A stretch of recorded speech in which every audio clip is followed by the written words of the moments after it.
और कन्हैयालाल हत्याकांड पर नया खुलासा हुआ है कि मर्डर के बाद व्हाट्सएप ग्रुप में जानकारी दी गई थी और व्हाट्सएप ग्रुप में लिखा जो टास्क दिया है उसे पूरा किया। व्हाट्सएप ग्रुप में कई पाकिस्तानी लोग इसमें शामिल थे जिनको यह शेयर किया गया इस ग्रुप में, और यह बताता है कि जो पाकिस्तानी कनेक्शन का जिक्र लगातार इस पूरे मामले में सामने आया था वो वाकई में हकीकत में मौजूद है, क्योंकि बताया जा रहा है कि कोई ना कोई वहां पर शख्स है पाकिस्तान में बैठा हुआ जो यहां पर गौस मोहम्मद उसके साथी को वो वहां से कंट्रोल कर रहे थे, डायरेक्शन दे रहे थे, यहां तक कि उन्हें बार बार कहा जा रहा था कि वो कुछ ऐसा करके दिखाए जिससे कि उनका नाम सामने आ सके।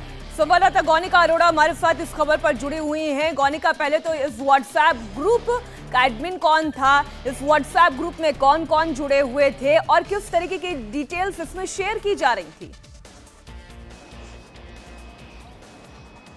देखिए, इसी की जांच एनआईए कर रही है कि आखिर कौन ऐसा था जिसके इंस्ट्रक्शंस पर ये हो रहा था, क्योंकि ये ऐसा तो नहीं था कि ये सिर्फ अपने मन से ये सब कर रहे थे। ये एक बाकायदा एक इंस्ट्रक्शंस के जरिए ये करवाया जा रहा था जिसमें कई लोगों को शामिल किया गया और बाकायदा एक व्हाट्सएप ग्रुप की जानकारी सामने आई है कि एक व्हाट्सएप ग्रुप था जिसमें ये लोग और पाकिस्तान के कुछ लोग शामिल थे, और जब ये टास्क पूरा हुआ तो उस ग्रुप में बाकायदा अपडेट किया इन दोनों ने मैसेज करके कि जो टास्क दिया था वो पूरा किया। ये मैसेज इन दोनों ने व्हाट्सएप ग्रुप में डाला। और इसके अलावा एक और जानकारी मिली है कि कन्हैयालाल की दुकान पर एक सीसीटीवी कैमरा कन्हैया ने लगभग एक हफ्ता पहले लगवाया था, हत्या से पहले, क्योंकि जिस तरीके की धमकियां मिल रही थी वो और उनके परिवार के लोग चिंतित थे, तो उनके बेटे और कन्हैया इन दोनों ने सीसीटीवी कैमरा लगवाया। लेकिन हत्या के दिन इस सीसीटीवी कैमरे का कनेक्शन काट दिया गया था और उसमें कोई भी रिकॉर्डिंग उस हत्या की नहीं हो पाई है।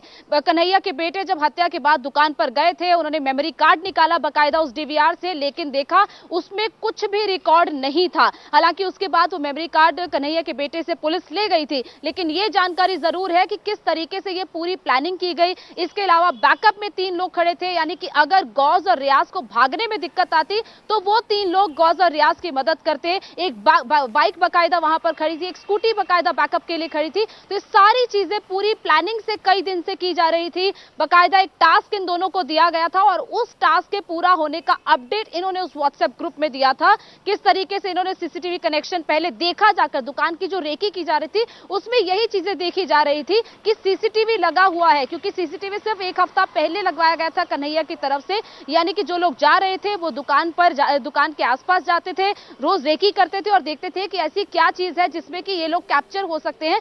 सीसीटीवी पर जब नजर गई होगी तो जाहिर तौर पर सीसीटीवी का कनेक्शन उस दिन काट दिया गया और इसीलिए वो मेमोरी कार्ड में कुछ भी रिकॉर्ड नहीं हो पाया। बड़ी जानकारी हमारी संवाददाता गौनिका अरोड़ा दे रही है कि कन्हैयालाल हत्याकांड पर एक और बड़ी जानकारी सीसीटीवी से जुड़ी हुई। मर्डर से पहले कन्हैयालाल ने सीसीटीवी लगवाया था और सीसीटीवी का कैसे कनेक्शन काट दिया गया। एक हफ्ता पहले कन्हैयालाल ने सीसीटीवी लगवाया, आरोपियों ने हत्या से पहले सीसीटीवी का तार काट दिया। अभी हमारी संवाददाता ये जानकारी दे रही थी कि मर्डर के बाद जब इस सीसीटीवी को चेक किया गया तो इसमें रिकॉर्डिंग थी ही नहीं। इसकी भी पूरी जांच की जा रही है। आरोपियों ने कितनी फुल प्रूफ प्लानिंग की थी, उन्हें यह भी पता था कहां सीसीटीवी माउंट किया गया है, कनेक्शन काटना कब है, कहां पर अपने हेल्पर्स को खड़ा रखना है, कहां पर स्कूटी प्लेस करनी है कि अगर हत्या में नाकाम हो गई या हत्या को अंजाम दे दिया तो फिर भागना कहां से है। बड़ी जानकारी निकलकर सामने आ रही है। तो कन्हैयालाल हत्याकांड पर एक और बड़ा खुलासा। हत्या के लिए टेरर गैंग का प्लान बी रेडी था और इसमें सीसीटीवी का कनेक्शन काटना भी एक आप कहें कि अहम कड़ी था, क्योंकि कन्हैयालाल ने कुछ दिन पहले ही वहां पर सीसीटीवी कैमरा लगवाया था और जब उनके बेटे ने इस सीसीटीवी कैमरे की चिप को निकाला तो ये पाया गया कि उसके अंदर तो कुछ रिकॉर्डिंग हुई ही नहीं है। बिल्कुल मीनाक्षी, जैसा आप बता रही हैं कि जो सीसीटीवी का जो ये जिक्र सामने आया है इससे साफ पता लगता है कि ये एक दिन की वाकया नहीं है। इसको बहुत लगातार मॉनिटर किया गया और लगातार मॉनिटर करने के बाद रेकी की गई, उसके बाद पूरे प्लानिंग के साथ एग्जीक्यूट किया गया। 2 लोग इसलिए साथ में गए क्योंकि एक उसको एंगेज करेगा, दूसरा वहां पर सीसीटीवी का कनेक्शन काटेगा और उसके बाद उसका एक वीडियो बनाएगा और दूसरा जो गौस था वो उस पर हमला करेगा। तो पूरे प्लानिंग के साथ किया गया था। इसी बड़ी खबर पर कुछ और डेवलपमेंट्स के साथ हम लौटेंगे। एक छोटा सा ब्रेक, हो रहे हैं फौरन हाजिर। इंडिया टीवी हर वक्त हर जगह डाउनलोड करने के लिए सर्च करें India TV news Google play store या ऐप स्टोर पर।